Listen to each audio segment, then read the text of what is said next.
आज हम एक ऐसी घटना के बारे में बात करने वाले हैं जो बहुत गंभीर है और परेशान करने वाली है। एक ऐसी घटना जो बांग्लादेश में अल्पसंख्यकों की सुरक्षा पर बेहद गहरे सवाल खड़े करती है। ये सब शुरू हुआ 18 दिसंबर 2025 को, एक ऐसी तारीख जो शायद बांग्लादेश के इतिहास में एक काले दिन के तौर पर याद रखी जाएगी। जगह थी बांग्लादेश का मैमनसिंह जिला। सोचिए, एक इंडस्ट्रियल इलाका, एक फैक्ट्री के ठीक बाहर, जहां रोज की तरह ही चहल पहल थी।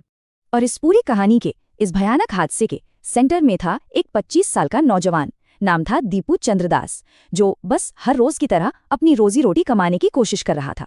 तो ये कहानी है एक अकेले इंसान की और उसके सामने खड़ी एक बेकाबू भीड़ की। तो उस दिन हुआ क्या, देखिए। जो हुआ वो सुनकर रोंगटे खड़े हो जाते हैं। दीपू, जो एक गारमेंट फैक्ट्री में काम करता था, उसे एक भीड़ ने पकड़ लिया और बेरहमी से पीटना शुरू कर दिया। उसे तब तक मारा गया जब तक वो लगभग मर नहीं गया। लेकिन भीड़ यहीं नहीं रुकी। इसके बाद उसके बेजान शरीर को एक पेड़ से लटका दिया गया और फिर उसे आग के हवाले कर दिया गया। लेकिन सवाल ये है कि आखिर इतनी भयानक हिंसा, इतनी नफरत क्यों? चलिए समझते हैं कि आरोप क्या था और असल में सच्चाई क्या निकली। आखिर वो क्या वजह थी जिसने एक पूरी भीड़ को इतना हिंसक बना दिया? दीपू पर ऐसा क्या इल्जाम लगाया गया था जिसने लोगों के गुस्से को इस तरह भड़का दिया? तो देखिए, कहानी जो फैलाई गई वो ये थी कि दीपू ने सोशल मीडिया पर पैगंबर मोहम्मद के खिलाफ कुछ अपमानजनक लिखा था और इसी से लोगों का गुस्सा भड़क गया।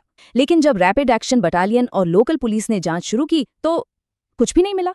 न कोई पोस्ट, न कोई स्क्रीनशॉट, कोई डिजिटल सबूत नहीं, बल्कि जांच अब एक दूसरी ही दिशा में जा रही है। ऐसा लग रहा है कि ये मामला फैक्ट्री मैनेजमेंट के साथ किसी लेबर डिस्प्यूट यानी कि एक श्रमिक विवाद से जुड़ा हो सकता है। और बात यहीं खत्म नहीं हुई। पुलिस ने एक्शन लिया और अब तक 12 से ज्यादा लोगों को गिरफ्तार किया है। और जानते हैं इसमें कौन शामिल है? फैक्ट्री के कुछ अधिकारी भी। ये गिरफ्तारियां इस तरफ इशारा कर रही हैं कि ये शायद भीड़ का अचानक भड़का हुआ गुस्सा नहीं था, बल्कि हो सकता है कि ये एक सोची समझी साजिश हो। अब जब इतनी बड़ी घटना हुई तो जाहिर है सरकारों का ध्यान भी इस पर गया।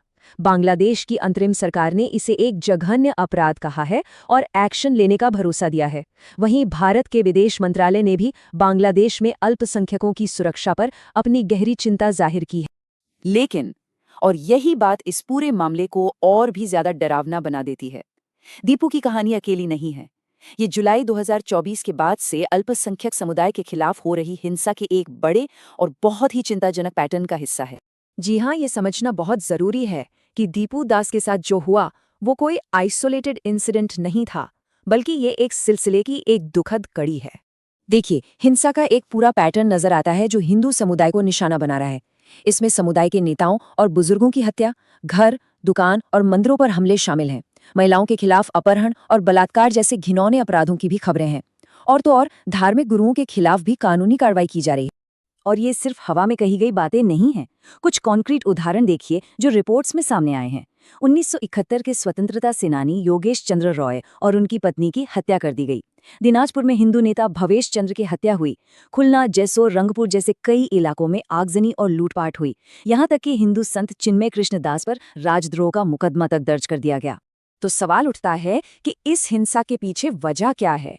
जो पर्यवेक्षक हैं, जो मानवाधिकार समूह हैं, उनके मुताबिक करीब 40% मामलों के पीछे धार्मिक कट्टरता है, 35% मामलों के पीछे अल्पसंख्यक विरोधी भावना और 25% मामलों के पीछे राजनीतिक बदला लेने की मंशा है। ये सारी घटनाएं, ये सारे तथ्य अपने पीछे कुछ बहुत बड़े और सच कहूं तो बहुत मुश्किल सवाल छोड़ जाते हैं, जिन पर सोचना बहुत जरूरी है।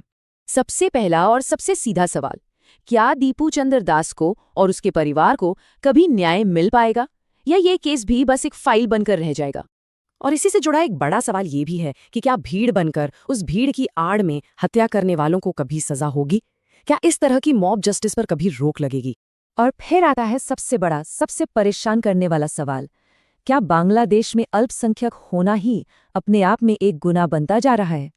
देखिए, दीपू की कहानी सिर्फ एक इंसान की मौत की कहानी नहीं है। ये एक तरह की चेतावनी है। एक चेतावनी कि जब अफवाहें कानून से बड़ी हो जाती हैं और भीड़ खुद इंसाफ करने लगती है, तो सबसे पहली मौत इंसानियत की होती है।